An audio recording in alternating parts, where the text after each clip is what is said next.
Dari hal inilah tercetus sebuah pemikiran, ini harus diadakan kaderisasi. Agar apa? Agar kita mampu melawan arus-arus pemikiran yang saat ini sudah mulai merasuk kepada pemikiran-pemikiran para santri.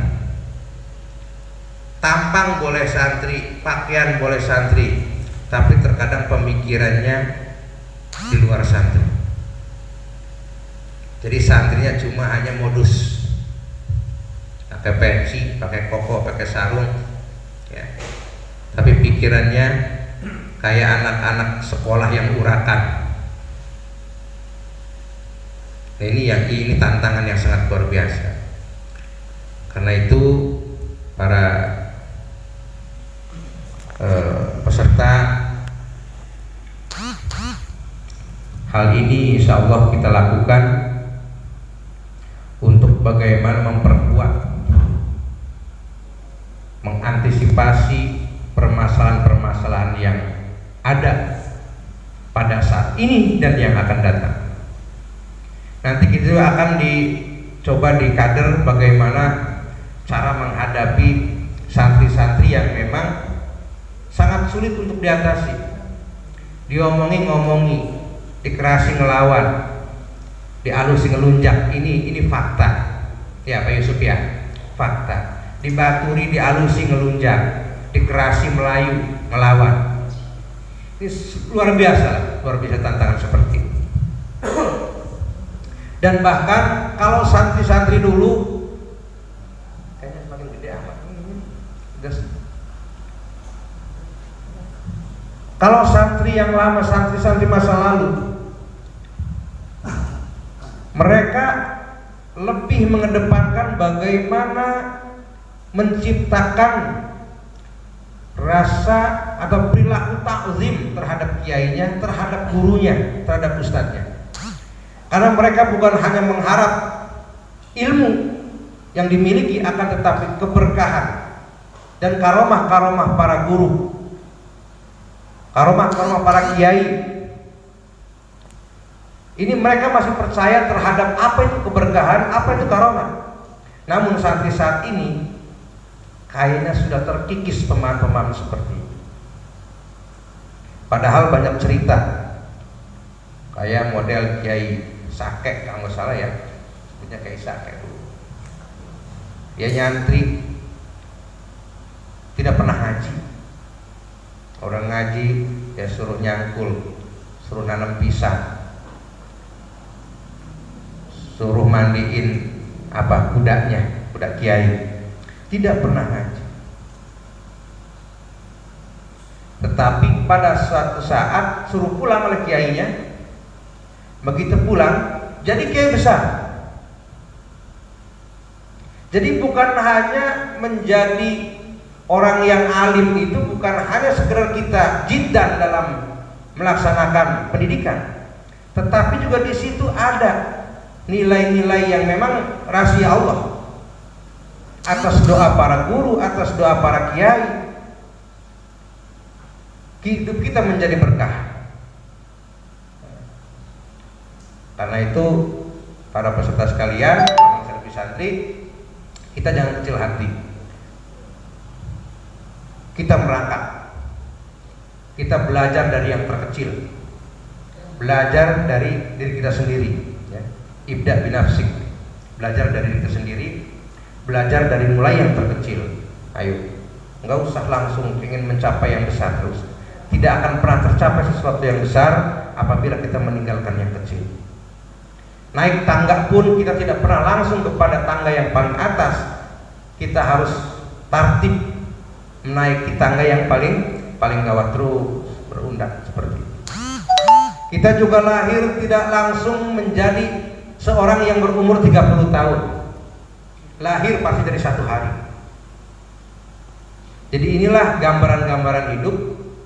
Karena itu Mamang Santi-Bisanti, para peserta sekalian, kita mulai dari kecil belajar amil, jurumiyah, ngajinya abad, tasa, terus Yang terpenting seorang santri itu bagaimana menanamkan keyakinan, bagaimana menciptakan rasa takzim yang tulus, yang ikhlas terhadap guru dan kiainya. Jangan pernah lupa, jangan pernah terhenti berdoa dan memohon didoakan oleh para guru dan kiai. Dari ilmu yang kecil yang kita miliki, ketika keberkahan, ketika rahmat sudah ada, insya Allah menjadi besar. Ajarkan yang kita miliki, sekalipun itu segerintil biji sawi istilahnya, ajarkan. Insya Allah akan menjadi besar. Dengan cara kita mengajar, memberikan ilmu kepada yang lain, insya Allah Allah juga akan memberikan ilmu kepada kita.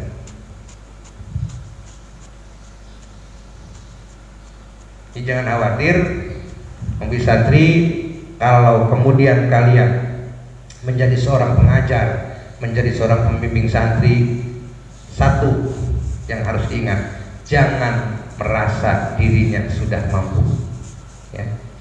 Jangan merasa dirinya sudah bisa, jangan merasa dirinya paling hebat. Kalian di pesantren, sekalipun kalian nanti kami rekomendasikan untuk membimbing mengajar santri, bukan berarti Anda itu seorang kiai, bukan berarti kalian itu seorang ustaz. Tetap Anda masih seorang santri. Apa fungsinya? Ini keberuntungan, manfaat daripada kalian ketika direkomendasikan menjadi seorang pembimbing. Kita mendapatkan pahala yang sangat besar dari Allah. Memberikan ilmu, kita mendapatkan pahala yang sangat besar dari Allah. Semakin ilmu kita diberikan kepada orang lain, maka semakin menambah ilmu yang kita miliki, bukan semakin berkurang. Tidak sepertinya harta. Harta kalau disedekahkan semakin bertambah, tapi harta kalau kita jajankan semakin berkurang. Tapi ilmu semakin kita gelar, semakin kita berikan kepada orang lain manfaatnya, maka Allah akan menambah ilmu. Yang tadinya ilmu kita cuma 1, Allah akan lipat gandakan menjadi 10. Jadi jangan khawatir, makanya sangat beruntung ketika kalian mengikuti pengkaderan ini. Nanti juga ada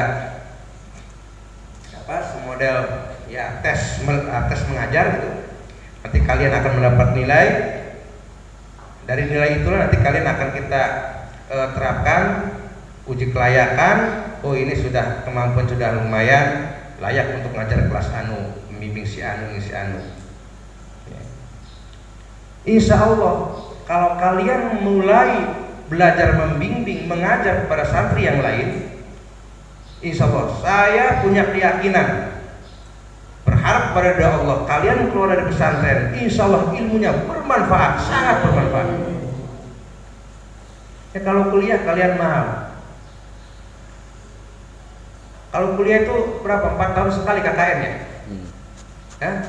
Ada KKN itu sebetulnya sama dengan kalian mengajar, ya. Apa yang kalian pelajari saat dari awal di pesantren, kemudian kalian ajarkan juga kepada yang lain. Ini sama sebetulnya seperti itu. Terapkan. Kita termotivasi, ya. Nanti kalian akan termotivasi ketika memberikan pelajaran-pelajaran kepada yang lain. Wih, entek nih. Kita ngajinya tekan bab al-awamir, ya. Tekan huruf jar ngaji nih. Sementara kita sudah mengajarkan sampai huruf jar. Waduh, kentekan besok bisa ngajar mani kan itu, ya. Karena kita ngaji baru huruf jar, barang si ngaji nih kita nggak huruf jar, apa mana kita ajarkan. Termotivasi dari situ, wah buat besok kita harus ngaji hari ini minimal harus sampai huruf nasab. Dari situ kalian akan terus termotivasi, terpacu oleh hal-hal yang bersifatnya seakan-akan kita ini dikejar-kejar oleh seseorang, ya. Kita ngaji cuma ilam al-awamira sampai lafziyatul amaliyatun, cuma sampai atas itu kita ajarkan, sementara murid kita yang kita ajarkan sampai situ juga, kan kejar-kejaran ini, ya. Maka seorang yang dipercaya untuk membimbing mengajar itu akan termotivasi, mau tidak mau dia harus belajar lagi agar tidak terkejar oleh apa yang diajarkan oleh kita kepada yang lain. Ini motivasi diantaranya itu. Maka sangat beruntung kalian jangan pernah mengeluh ketika diberikan mandat atau rekomendasi kalian untuk memberikan menjadi pembimbing pengajar kepada santri yang lain. Jangan pernah mengeluh. Justru keberuntungan untuk kalian, hikmah yang sangat besar. Tidak semua santri yang ada di Al-Fatone itu dipercaya untuk membimbing. Akan tapi satu hal yang harus kalian hindari, ngerasa pintar, merasa sudah dipercaya, ini jangan hilangkan. Banyak ada lah, bukan gak banyak, ada beberapa di antara kita ketika diberikan wewenang untuk memiliki, seakan-akan paling hebat. Akhirnya apa? Orang aji mani. Ini awas ini ya, jangan sampai terjadi. Wih, kamu salah sendiri ustad, tadi bundi jola wis. Orang-orang nyangkin kitab mana wis. Ustad terus jadi ustad. Udah terhenti sampai situ gajinya. Astagfirullahaladzim, ini nggak usah ya, jangan sampai terjadi ya, jangan sampai terjadi terhadap diri kalian. Kami memberikan rekomendasi bukan karena kalian pintar. Kami memberikan rekomendasi bukan kalian hebat, bukan. Justru kami memberikan rekomendasi ini keberuntungan untuk kalian menjadi sebuah motivasi yang paling besar dalam rangka mendidik kalian, mendidik untuk bisa mengajar, mendidik untuk bisa membimbing. Di pesantren masih enak, orangnya masih bisa komunikasi dengan kita. Ketika Anda keluar dari pesantren, maka yang kalian hadapi adalah bukan santri, tapi masyarakat. Kalau kita sudah terbiasa membimbing mengajar santri, maka insya Allah terbiasa pula lah kita membimbing mengajar masyarakat. Untung gak itu? Untung. Tapi ingat, ketika kalian masuk pesantren, jangan besar kepala. Dikon ngajar wis, seakan-akan paling bisa, paling hebat. Liren ngaji, ganti ngaji di Google. Jelas. Ya insya Allah nanti ada beberapa materi yang akan disampaikan oleh pemateri yang bisa memotivasi kalian untuk menjadi seorang yang disiplin, menjadi seseorang yang berdedikasi tinggi terhadap pesantren. Karena ada juga yang dari kecil di pesantren, begitu mau keluar pesantren bukan husnul khotimah, malah su'ul khotimah. Ini banyak terjadi, sedih sih. Ini pondok ngaji, milu bebuang, milu turu terus nurut. Begitu keluar dari pesantren, bukan meninggalkan sesuatu yang maslahat, bahkan meninggalkan sesuatu yang mudarat. Karo guru, karo kiai kayak musuh. Ini banyak godaan, cobaan. Terutama bagi santri-santri yang sudah besar, yang sudah tahunan di Al-Fatonia, cobaan yang paling sangat besar. Ya. Yang mungkin kalian tidak merasa bahwa itu cobaan, seperti itu adanya. Ketika hendak mau keluar dari pesantren, mencoba untuk mencari sebuah masalah. Kadang keluar tanpa permisi, seakan-akan meninggalkan masalah. Merenguti guru, memusuhi gurunya, memusuhi kiainya. Ini luar biasa. Jangan sampai terjadi seperti itu, tapi sudah banyak terjadi.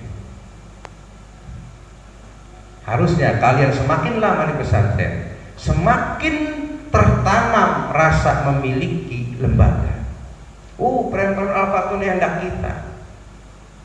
Siapapun yang akan mencoba untuk menjadi kendala kemajuan Al-Fatonia akan saya lawan. Seperti itu mestinya. Bukan justru kalian sendiri yang menjadi kendala kemajuan Al-Fatonia. Ini harus ditanamkan, dalam diri kita sebagai santri Al-Fatonia. Paham gak nih? Paham gak? Jadi kalau kalian kemudian ada yang ngajak bicara, yang ngajak ngobrol, bagaimana menjelek-jelekan Al-Fatonia, kalian harus berkewajiban untuk memberikan masukan kepada kawan kalian yang mencoba untuk menjelek-jelekan Al-Fatonia. Aja mengkonon sira urip ning kene selama ini. Terkadang kalian ikut-ikutan, iya juga ya. Awas. Ini banyak dan saya tahu itu. Si mengkanan kita khawatir puluhan tahun di Al-Fatonia, begitu keluar kalian masuk jadi orang yang murka, naudzubillah. Jangan sampai terjadi. Syukur-syukur kita banyaknya ilmu yang kita miliki, manfaat dan berkah. Syukur-syukur. Dan itu yang diharapkan. Akan tetapi sepahit-pahitnya ilmu yang kita miliki sedikit, tetapi kalau sudah Allah memberikan keberkahan kepada kita, insya Allah akan menjadi besar dengan sendiri. Kuncinya sebagai santri harus meyakini bahwa keberkahan, kekaromahan itu masih ada di dalam ruang lingkup pendidikan pesantren. Saya tidak berbicara tentang sekolah. Nanti hal-hal lain akan kita jelaskan di materi. Mungkin itu saja, mudah-mudahan dapat dipahami hal ini. Kenapa kita lakukan acara kaderisasi ini? Di antaranya adalah apa yang telah sampaikan saya dari awal sampai saat ini. Demikian dapat saya sampaikan, dan Mang Didi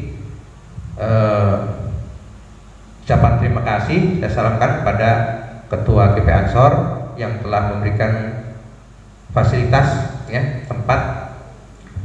Hanya saya sudah salam ke Mang Didi, kalau bisa upayakan ketua hadir. Udah disalamin. Tapi oh gitu.